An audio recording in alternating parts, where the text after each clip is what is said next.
নমস্কাৰ বন্ধু বান্ধৱীসকল, আজি আপোনালোকৰ বাবে মই লৈ আহিছোঁ এবিধ বনৌষধি আয়ুৰ্বেদিক উদ্ভিদ, যাৰ নাম হৈছে পক্ষ্মৌ বা ইয়াক কপালফুটা বুলিও কয়। ইয়াৰ উপকাৰীৰ গুণৰ বিষয়ে জানিলে হয়তো আপুনি আচৰিত হ'ব।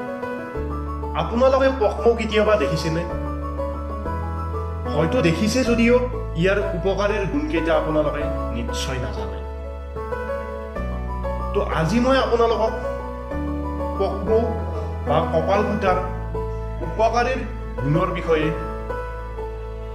জনাম।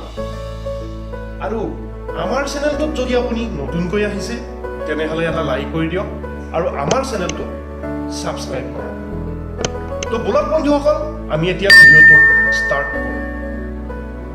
পক্ষ্মৌ হৈছে এবিধ এনেকুৱা উদ্ভিদ, ৰজবেৰীত কেলৰিৰ পৰিমাণ কম থাকে আৰু ইয়াত প্ৰচুৰ পৰিমাণৰ ভিটামিন আৰু খনিজ পদাৰ্থ থকাৰ লগতে অধিক পৰিমাণৰ এণ্টি অক্সিডেণ্ট থাকে।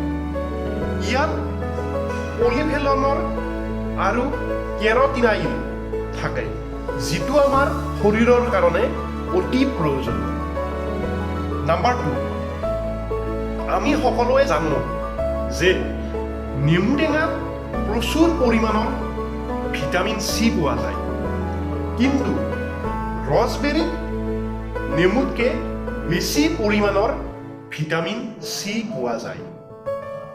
নাম্বাৰ 3, ৰজবেৰী ছালৰ বাবে বহুত উপকাৰী আৰু শৰীৰৰ ইউৰিনেল ছিষ্টেমক ভালে ৰাখে আৰু ইউৰিনেল ছিষ্টেমক ইম্প্ৰুভ কৰিবলৈ ৰজবেৰী খাব পাৰে। নাম্বাৰ 4, শৰীৰৰ ওজন কমাবৰ কাৰণেও ৰজবেৰী খাব পাৰে। ৰজবেৰীয়ে ওজন কমোৱাত সহায় কৰে। ৰজবেৰীয়ে শৰীৰৰ চৰ্বি কমায়। ৰজবেৰীয়ে শৰীৰৰ কিছুমান হৰমন এক্টিভ কৰে। নাম্বাৰ 5, ৰজবেৰীয়ে আমাৰ হাৰ্টক সুস্থ কৰি ৰাখে আৰু কেঞ্চাৰ হোৱাৰ পৰাও ৰক্ষা কৰে। নাম্বাৰ 6, ৰজবেৰীত থকা এণ্টি অক্সিডেণ্টৰ লগতে পলিফেনল আৰু কেৰটিনাইল এইবোৰৰ বিৰুদ্ধেও যুদ্ধ কৰে। ইয়াৰ উপৰিও আমাৰ চকুৰ কাৰণে বহুত উপকাৰ। ইয়াত প্ৰচুৰ পৰিমাণৰ ভিটামিন এ থকা দেখিবলৈ পোৱা যায়। নাম্বাৰ 7, ডায়েবেটিছ ৰোগীসকলৰ বাবেও ৰজবেৰী বহুত উপকাৰী।